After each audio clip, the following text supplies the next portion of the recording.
Bom dia.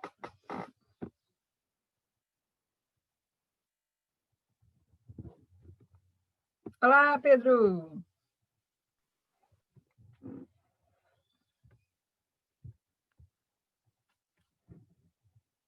Bom dia.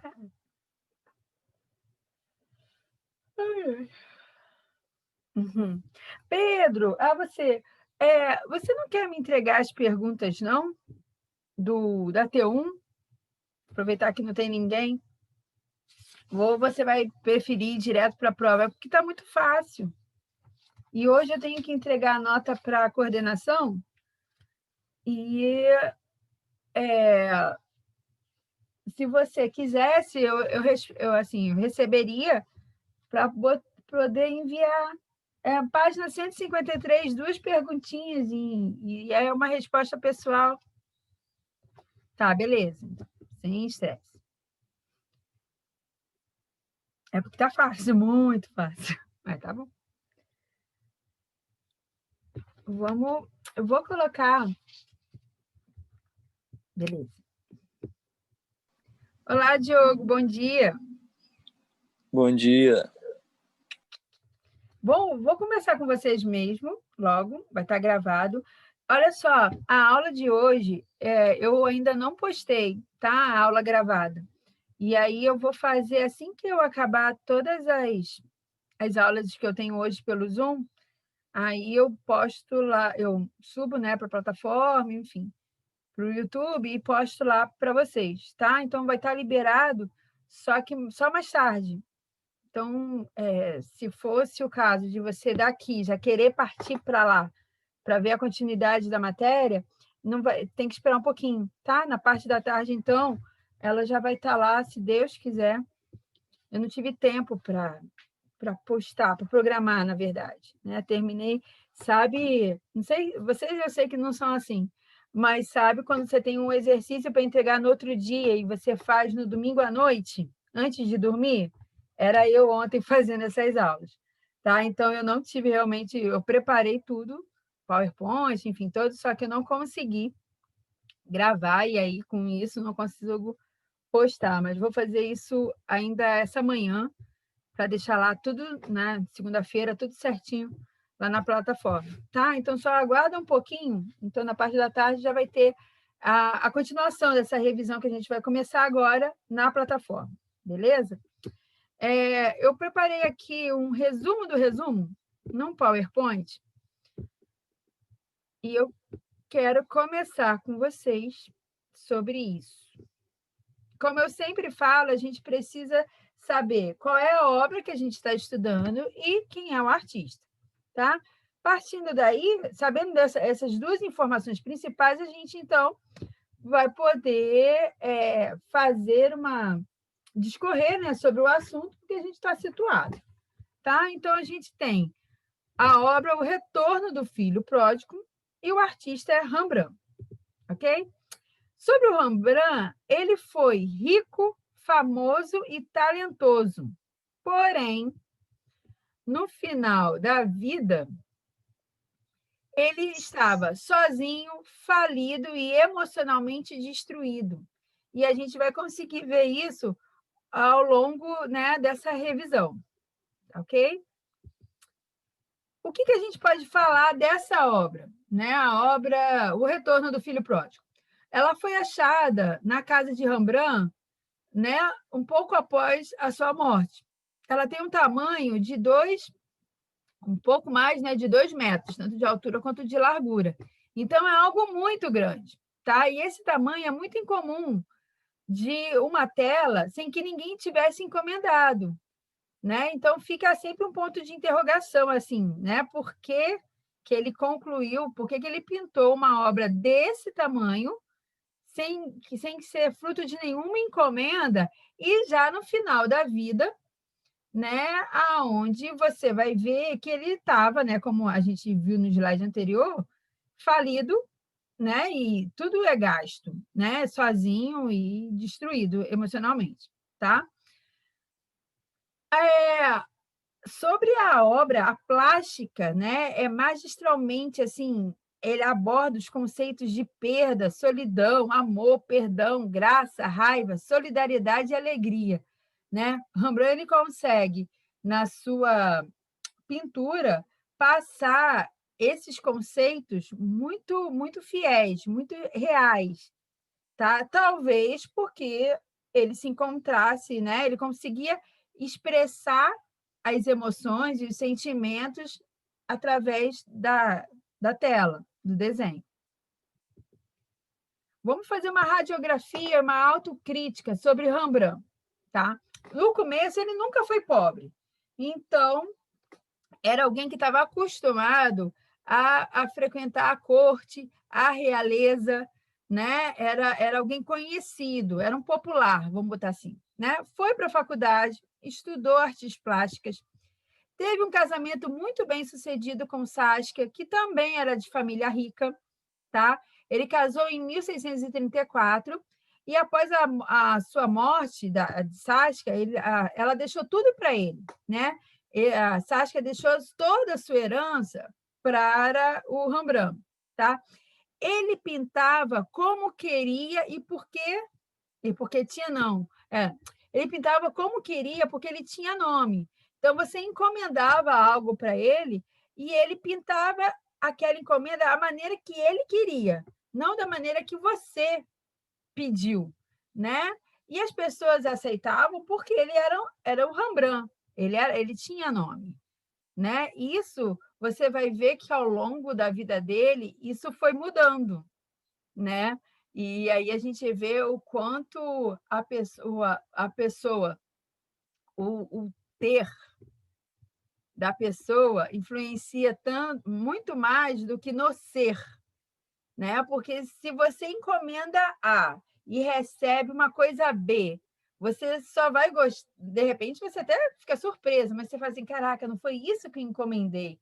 Mas como o cara tinha nome, você aceitava, né? Então, e no final da vida, você vai ver que isso dificultou muito a vida de Rembrandt, tá? Então, ele pintava como queria porque tinha nome, né? Prestígio, era conhecido, era popular, tá? O começo, né? A gente começou ao declínio. Vamos lá. O filho, após esse casamento, né? Ele teve um filho que morreu 2 semanas após o nascimento. Ao longo de 4 anos seguintes, né? Mais 2 filhos morreram. E em 1641, Saskia deu à luz a Titus e ela ficou muito doente e veio a falecer, tá? Lembrando que ele casou em 1634 com ela. E ela, então, ela veio a falecer em 41, tá? A enfermeira que Rembrandt colocou, né, para cuidar dela e do Titus, né, ela ainda doente, acamada, e do filho, quando a Saskia morre, ele tem um romance com ela, né, com essa enfermeira. Mas, assim, uns pegas e tal, nada que viesse a causar qualquer outro desconforto, né?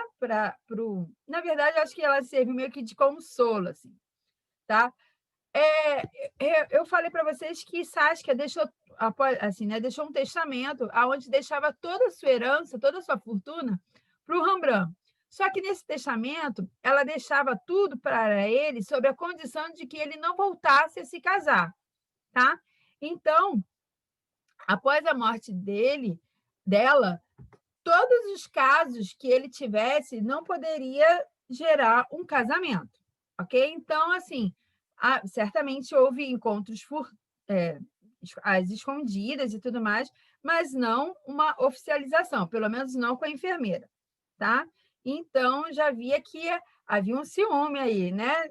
A Saskia quis ficar com o viúvo mesmo após a morte dela, a fidelidade desse viúvo. Porém, no fim da década de 1940, né, houve uma confusão jurídica, ele vai se relacionar e vai se amigar com Hendrik G. Né? Gente,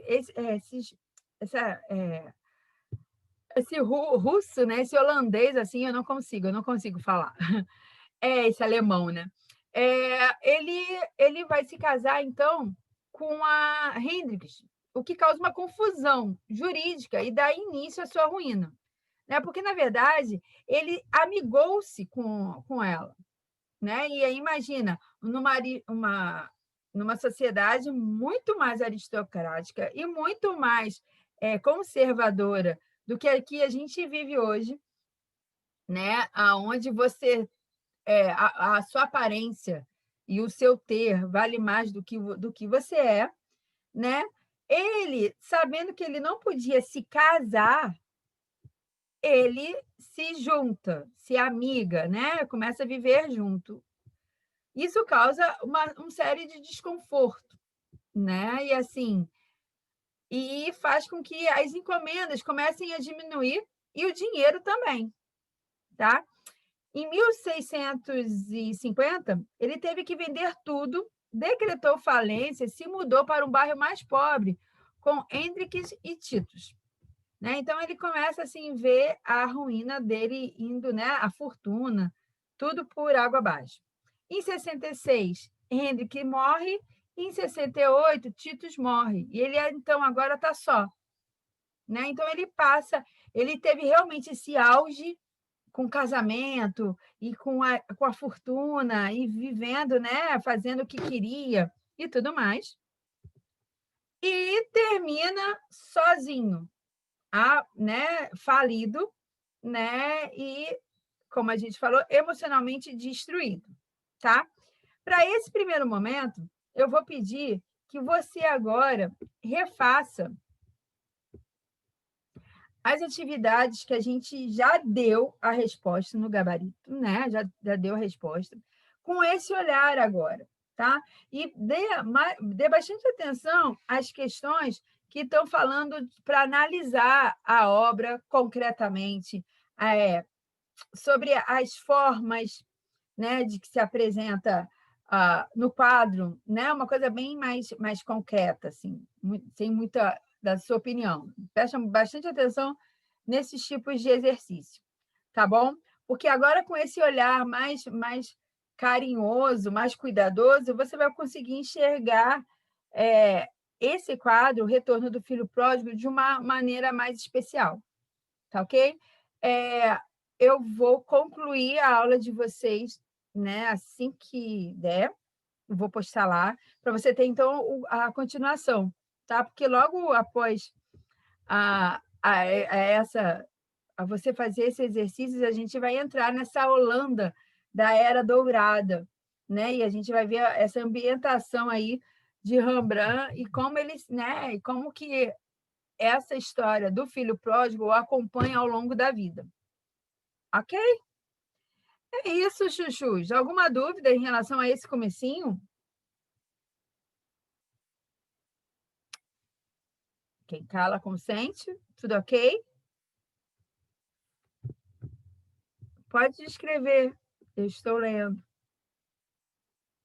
Sim ou não? Oi?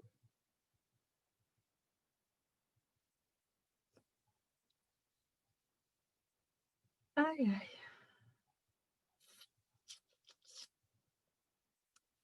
Então tá. Já que todos estão entendidos, essa é a nossa introdução, é o início, né, da nossa revisão. E o restante, então, vai estar lá na plataforma ainda essa manhã. Beleza? Ó, qualquer dúvida, fiquem com Deus. Se possível, né, se vocês puderem falar com Kainan, Gabriel, a Kailan, tá? Perguntem se eles não querem ter a última chance de entregar a T1, mas tem que ser hoje, porque é quando eu vou enviar as notas. Tá joia? Então, se lembrarem e puderem dar um toque neles, se eles quiserem. Senão, a gente fica só com a notinha da prova, que eu espero que seja máxima para todos. Beleza? Um beijo, gente. Fica com Deus. Podem sair. Tchau, tchau.